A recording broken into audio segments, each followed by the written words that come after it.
Amazing facts of Jagannath Puri temple.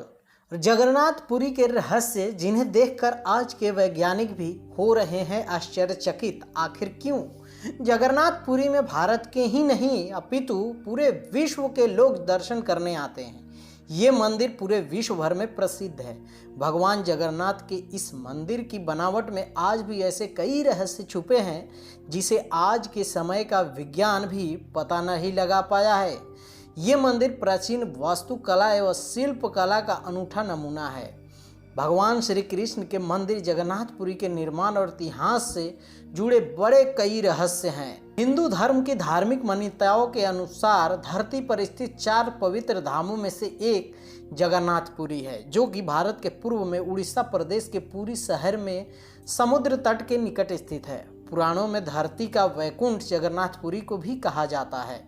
Jagannathpuri में हिंदू धर्म के लोगों की आस्था काफ़ी अधिक है।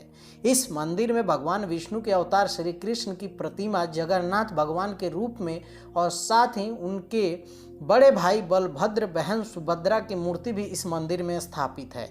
ऐसी मान्यताएं हैं कि भगवान विष्णु जब चारों धाम का विचरण करते हैं तो वो सबसे पहले हिमालय पर स्थापित बद्रीनाथ में स्नान करते हैं, पश्चिम की द्वारिका में वस्त्र धारण करते हैं और भोजन जगन्नाथपुरी और अंत में दक्षिण में स्थापित धाम रामेश्वरम में जाकर विश्राम करते हैं। ब्रह्म पुराण की पौराणिक कथाओं के अनुसार उड़ीसा के पुरी शहर में भगवान नारायण ने पुरुषोत्तम नीलमाधव के रूप में जन्म व अवतार लिया था। इस समय सबर जनजाति के कबीले के लोग नीलमाधव भगवान को अपना आराध्य भगवान मानते थे। कबीले के मुखिया वसु जी नीलमाधव भगवान के परम भक्त थे। इन्होंने ही सबसे पहले नीलमाधव भगवान की पूजा और आराधना की थी। जगन्नाथ भगवान की मूर्ति स्थापना को लेकर ऐसी मान्यताएं हैं।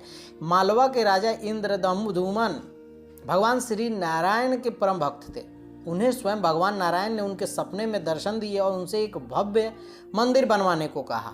भगवान नारायण ने राजा इंद्रदुमन को सपने में बताया कि तुम्हें पुरी के समुद्र किनारे पर तुम्हें एक लकड़ी का लट्ठा मिलेगा और उसी से मूर्ति का निर्माण करवाना। इतना कहकर भगवान नारायण वहां से चले गए।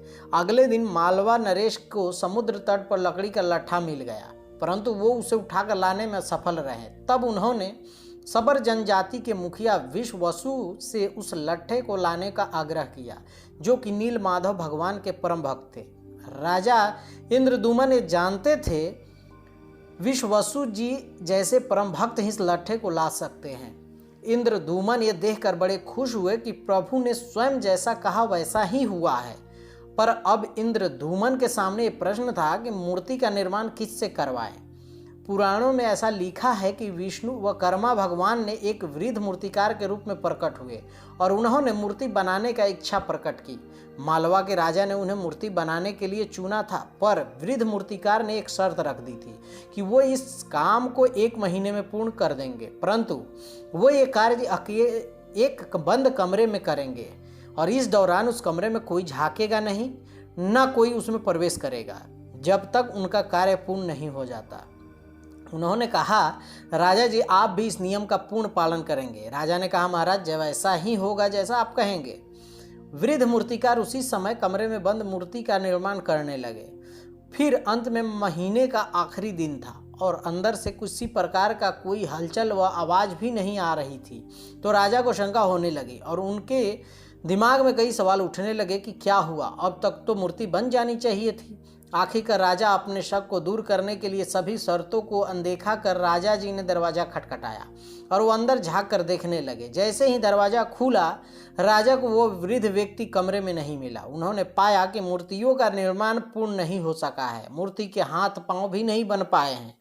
ये देखकर राजा अपने आप को कोसने लगा और बहुत दुखी हुआ और वो वृद्ध व्यक्ति भी नजर नहीं आ रहा था। इस घटना को प्रभु इच्छा मानकर राजा इंद्रदुमन ने उन मूर्तियों को उसी अवस्था में मंदिर में स्थापित कर दिया। आज भी प्रभु जगन्नाथ, बलभद्र एवं सुभद्रा की मूर्तियां उसी अवस्था में है और यही एकमात्र कारण है कि जगन्नाथपुरी के मंदिर में मूर्तियां पत्थर या किसी अन्य धातु की नहीं बल्कि पेड़ के तने को इस्तेमाल करके बनाई गई। तभी से काष्ठ से बनी मूर्ति की ही पूजा की जाती है। आपको ये रोचक जानकारी कैसी लगी? जगन्नाथपुरी का क्या है रहस्य? और भी आगे वीडियो में जानेंगे। तब तक आप अगर इस वीडियो को पसंद करते हैं और धर्म में आस्था रखते हैं तो ज़रूर नीचे कमेंट करके बताइए, एक लाइक कीजिए। धन्यवाद।